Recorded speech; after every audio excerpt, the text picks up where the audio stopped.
નમસ્તે વિદ્યાર્થી મિત્રો, આપણે ધોરણ 8 विषय हिंदी काव्य 6 तूफानों की ओर उसके बारे में आज पढ़ेंगे। यहाँ पे बुक में पेज नंबर 33 पे तूफानों की ओर काव्य दी हुई है। आप लोग 33 पेज नंबर निकालिए। तो यहाँ पे काव्य 6 तूफानों की ओर जो काव्य हैं उसके लेखक हैं शिव मंगल सिंह सुमन। याद रखना, एग्जाम में पूछा जाएगा काव्य की ये काव्य कौन से लेखक ने लिखी है।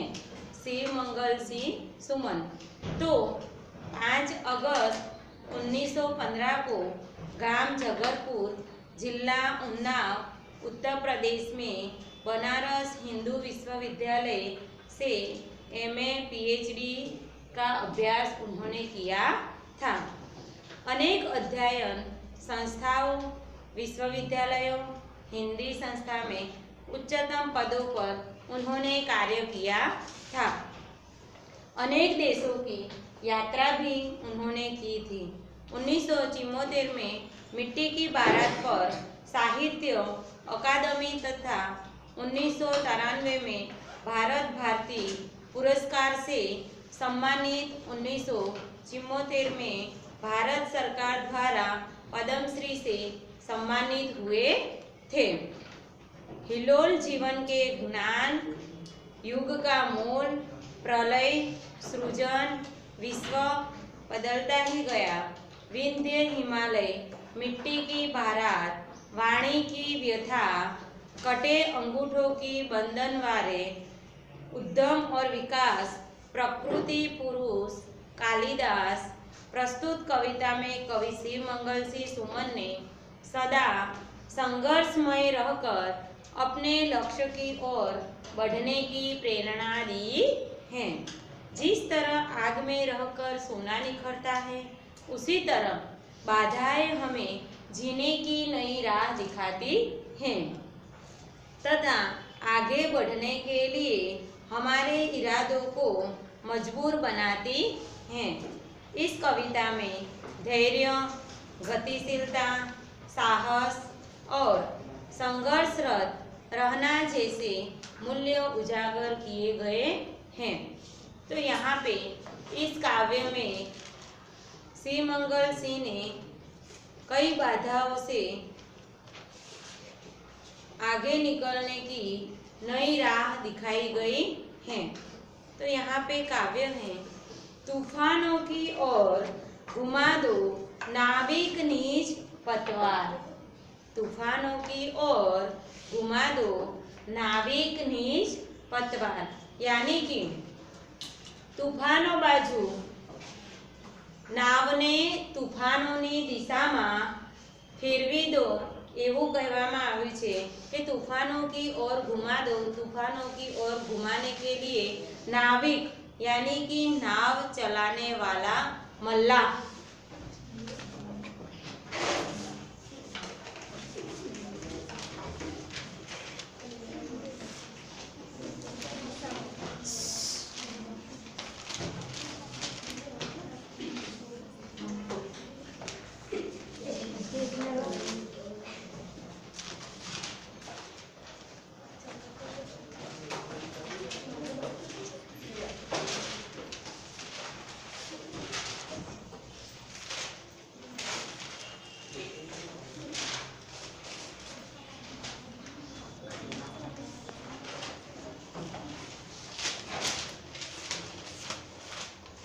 इसको माझी भी कहा जाता है।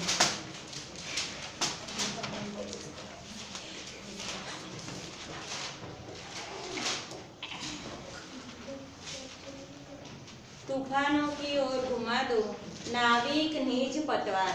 निज यानी कि अपनी,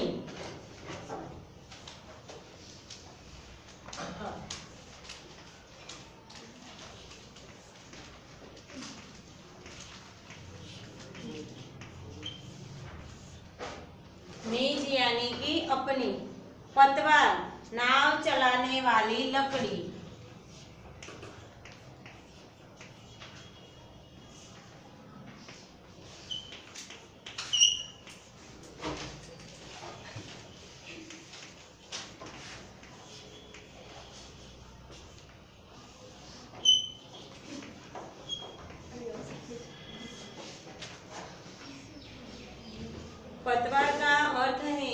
नाव चलाने वाली लकड़ी। आज सिंधु ने विष उगला है। सिंधु यानी कि समुद्र।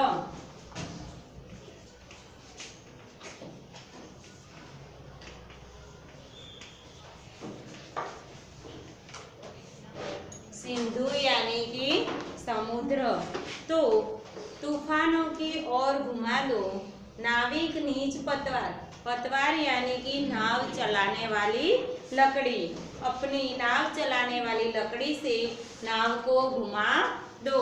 ऐसे नाविक से कह रहे हैं कि तूफान, आज बहुत तूफान है, तूफानों की ओर नाव को आगे बढ़ाओ। आज सिंधु ने विष उगला है એટલે કે આજે સમુદ્રએ વિષ એટલે કે ઝેર ઓક્યું છે।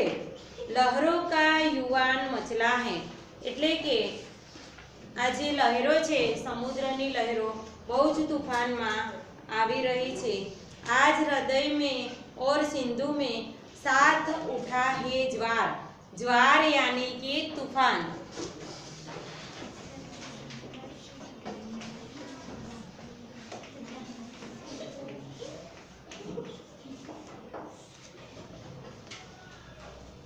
ज्वार का अर्थ है तूफान। आज हृदय में और सिंधु में साथ उठा है ज्वार। ज्वार का अर्थ है तूफान। समुद्र में पानी का बढ़ना। तूफानों की ओर घुमा दो नाविक निज पतवार। यानी कि तूफानों की दिशा में नाविक को कह रहे हैं कि तुम्हारी पतवार उस दिशा में घुमा दो। लहरों के स्वर में कुछ बोलो, इस अंधड़ में साहस तोलो। अंधड़ यानी कि आंधी।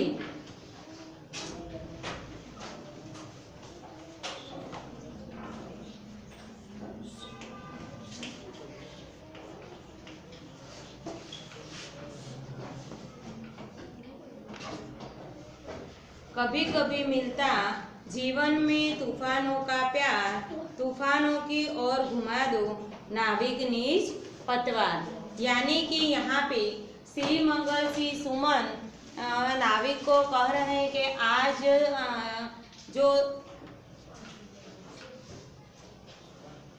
जो तूफानों का समुद्र ने जो मौजे और समुद्र ने जो उनकी पतवार है वो समुद्र की ओर तूफानी दरिया के सामने अपनी दिशा में नाव को मुड़ा दो। यानी कि उस तरफ ले जाओ। यह असीम निज सीमा जाने। असीम यानी कि सीमाहीन।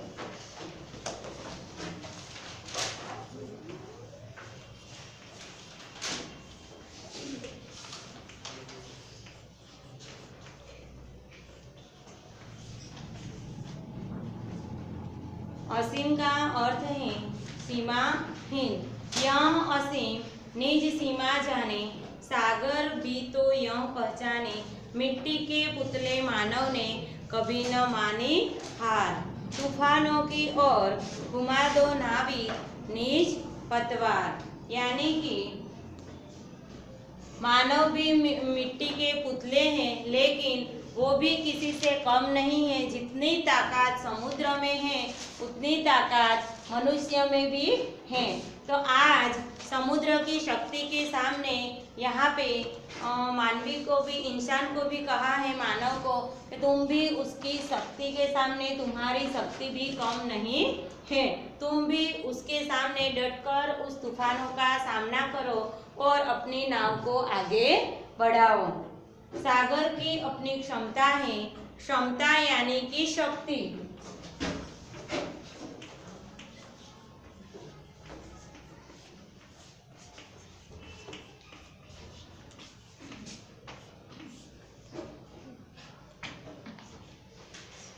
क्षमता का अर्थ है शक्ति। सागर की अपनी क्षमता है, पर माझी भी कब थकता है। यानी कि नाविक। माझी यानी कि नाविक। जब तक सांसों में स्पंदन है। स्पंदन यानी कि चेतना।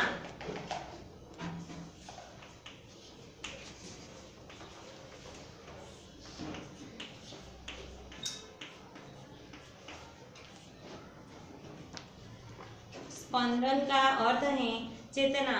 उसका हाथ नहीं रुकता है, इसके ही बल पर कर डाले। बल यानी कि सहारे। सातों सागर पार तूफानों की ओर घुमा दो नाविक निज पतवार। यानी कि एक बार फिर से मैं ये पूरी कविता पढ़ती हूँ।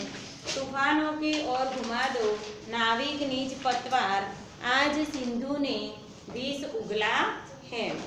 लहरों का युवान मचला है आज हृदय में, और सिंधु में साथ उठा है ज्वार।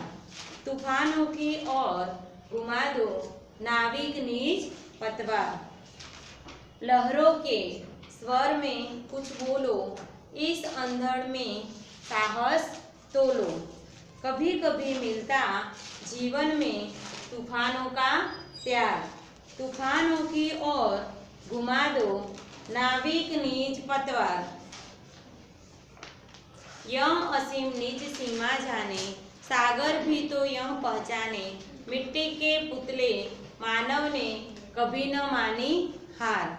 तूफानों की ओर घुमा दो नाविक निज पतवार। सागर की अपनी क्षमता है, पर माझी भी कब थकता है। जब तक सांस में स्पंदन है, उसका हाथ नहीं रुकता है, इसके ही बल पर कर डाले सातों सागर पार। तूफानों की ओर घुमा दो नाविक निज पतवार। यानी कि इस काव्य में श्री मंगल श्री सुमन જે છે તે કવિ નાવિકને એવું કહેવા માંગે છે કે હે નાવિક, તું તારી સમુદ્ર ગમે તેટલો દરિયો તુફાની હોય, ગમે તેટલું તેના મોજા ઉછળે, પણ તું તેનાથી ડરીશ નહીં। તું તેનો સામનો કરવા માટે તારી જે નાવની દિશા છે તેને બદલીશ નહીં।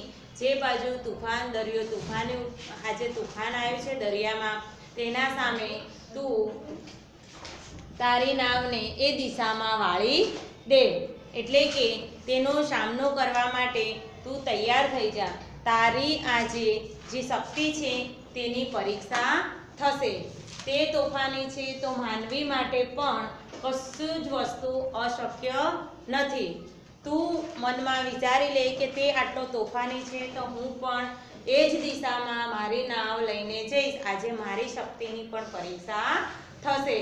એવું શ્રી મંગલસિંહ કહે છે કે સાતો સાગર પાર કર, એટલે કે સાગર પાર કરીને બીજી બાજુ જવાનું છે, તો તું તેનો આ સમુદ્રનો આજે સામનો કર અને તારી જે નાવ છે તેની દિશા બદલીશ નહીં।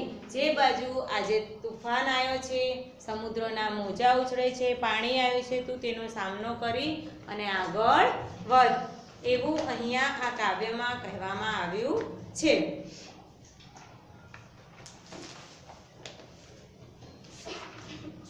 तो यहाँ पे जो नाविक यानी कि नाव चलाने वाला मल्लाह जो नाव चलाता है उसको नाविक कहा जाता है। निज यानी कि अपना। पतवार आपने देखी होगी, नाव चलाने वाली पतवार यानी कि लकड़ी से नाव चलाते हैं, उसको हिंदी में कहा जाता है पतवार। ज्वार यानी कि तूफान, समुद्र में पानी का बढ़ना। आपने देखे होंगे समुद्र में बहुत सारे जब तूफान आता है दरिया में, समुद्र में, तभी बहुत सारे मोजे आते हैं, भरती आती है। उससे जब कभी कभी भरती आती है तब बहुत सारा पानी मोजे उछल कर आते हैं। उसके बाद अंधड़ यानी कि आंधी तूफान। તમે જોયું હશે ક્યારેક સમુદ્ર બહુ જ તુફાની દરિયો થયો હોય ત્યારે બહુ જ તેમાં ભરતી અને ઓટ આવે છે, મોજા બહુ જ ઉછળે છે। જેમ કે તમે આ સૌરાષ્ટ્ર છે, દીવનો દરિયો છે, દીવનો દરિયો તો એટલો તોફાની નથી, પણ તમે સૌરાષ્ટ્રના દરિયામાં ઘણા બધા સમુદ્ર જ્યારે એમાં તુફાન આવ્યું હોય ત્યારે મોજા એટલા જોરથી ઉછળીને બહાર આવે કે તમે ત્યાં દરિયા કિનારે ઊભા હોય તો તમને પણ એમાં ઘસેડીને લઈ જાય। તેઓ જ્યારે તૂફાની દરિયો આવ્યો હોય ત્યારે જબરજસ્ત જોવા જેવું બને છે ત્યાં। असीम यानी कि सीमाहीन, जिसकी कोई सीमा न हो उसको सीमाहीन कहा जाता है। क्षमता यानी कि शक्ति, योग्यता, तुम्हारी शक्ति की आज परीक्षा है, तुम उसके सामने आज उसकी शक्ति का तुमको सामना करना है। स्पंदन यानी कि चेतना, बल पर यानी कि सहारे,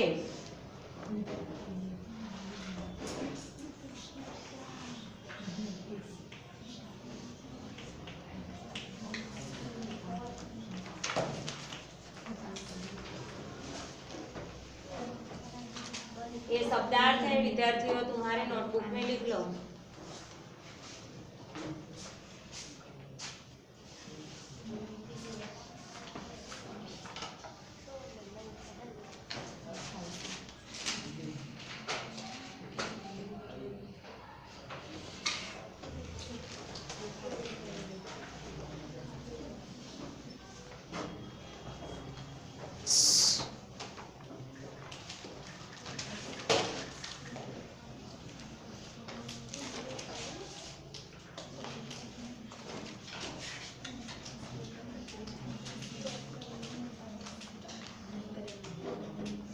तो हे नाविक, तुम तूफानों का सामना करने के लिए अपनी पतवार तूफानों की ओर दिशा में मोड़ दो। आज समुद्र ने जहर उगल दिया है, कठिन परिस्थितियां पैदा की हैं, लहरें भी उमड़कर तुम्हारी नाव को निगल जाना चाहती हैं, फिर भी परवाह नहीं। उधर समुद्र में ज्वार उठा है तो कवि ने हृदय में भी भावनाओं का ज्वार उमड़ पड़ा है। लहरों के जैसे कि लहरों का स्वर ऊंचा हो रहा है और उनका जोर बढ़ रहा है, वैसे ही तुम भी तैयार होकर आंधियों के सामने उठ जाओ और स्वयं आजमा कर देखो कि तुम में कितनी हिम्मत है। जीवन में तूफानों का प्यार कभी भी ही मिलता है। भाग्यशाली लोग ही जीवन में कठिनाइयों का सामना करते हैं। यह समुद्र और वह तूफान आज असीम दिखाई देता है। यह समुद्र और वह तूफान आज असीम दिखाई दे रहा है। इनका सामना शायद ही कोई कर सके। इनका सामना शायद ही कोई कर सके, लेकिन मनुष्य सब कुछ कर सकता है। हे नाविक, तुम अपनी नाव लेकर चलो और सागर को भी बता दो कि मानव मिट्टी का पुतला है, पर समुद्र के सामने हार नहीं मानेगा। मनुष्य ने कहीं भी अपनी हार नहीं मानी। सागर की अपनी क्षमता है, पर माझी भी कब थकता है। जब तक सांस में स्पंदन है, उसका हाथ नहीं रुकता है। इसके ही बल पर कर डाले सातों सागर पार, तूफानों की ओर घुमा दो नाविक निज पतवार। यानी कि समुद्र के पास उसकी अपनी लहरों की शक्ति है, पर माझी के पास भी हिम्मत है, आत्मविश्वास है। वह थकता नहीं, जानता जब तक नाविक की सांस चल रही है तब तक वह अपनी नाव आगे बढ़ाता है। हे नाविक, तुमने अपनी हिम्मत और ताकत के सहारे 7 समुद्र पार कर डाले। आप अपनी नाव के साथ इसी प्रकार आगे बढ़ते रहे। हे नाविक, तुम अपनी पतवार तूफानों की ओर घुमा दो। એટલે કે હે નાવિક, તું તૂફાનોનો સામનો કરવા માટે તારી સુકાન તૂફાનોની દિશામાં ફેરવી દે। આજે સમુદ્રએ જે રોક્યું છે, વિકટ પરિસ્થિતિઓ ઉત્પન્ન કરી છે, મોજા પણ ઉછળીને તારી નૌકાને ઘડી જવા માંગે છે, સમુદ્રમાં ભરતી આવી છે, તેમ કવિના હૃદયમાં પણ ભાવનાઓની ભરતી આવી છે। જેમ સમુદ્રના મોજામાં અવાજ વધી રહ્યો છે અને એમનું જોર વધી રહ્યું છે, તેમ તું પણ તૈયાર થઈને વાવાઝોડાની સામે અડીખમ ઊભો રહે અને તારામાં કેટલી હિંમત છે તે જીવનમાં તોફાનોનો પ્રેમ ભાગ્યે જ મળે છે. ભાગ્યશાળી લોકો જ તોફાનોનો સામનો કરી શકે છે.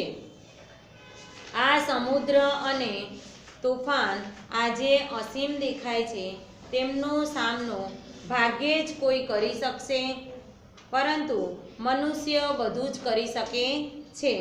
હે નાવિક તું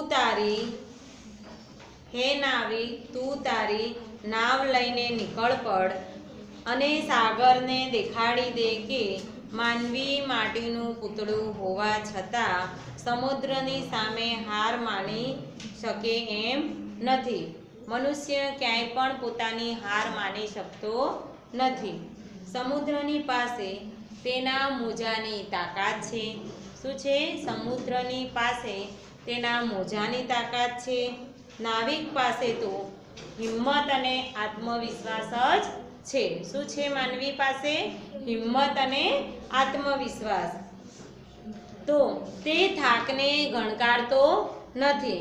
જ્યાં સુધી નાવિકનો શ્વાસ ચાલી રહ્યો છે,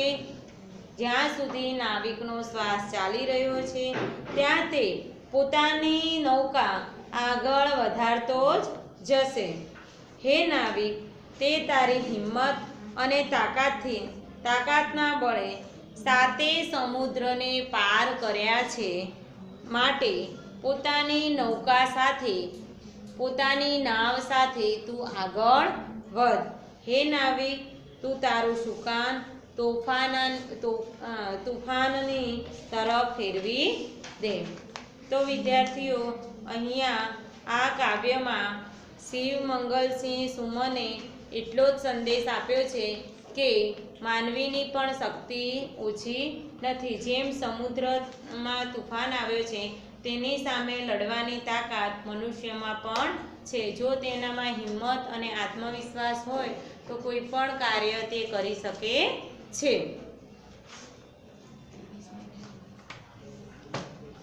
તો આ શબ્દાર્થ છે વિદ્યાર્થી મિત્રો, તમારી નોટબુકમાં લખી લેજો. હવે પછી જે પાછળ અભ્યાસ અને સ્વાધ્યાયના કેટલાક પ્રશ્નો આપેલા છે એ હું હવે પછીનો જ્યારે તાસ આવશે ત્યારે હું તમને કરાવીશ.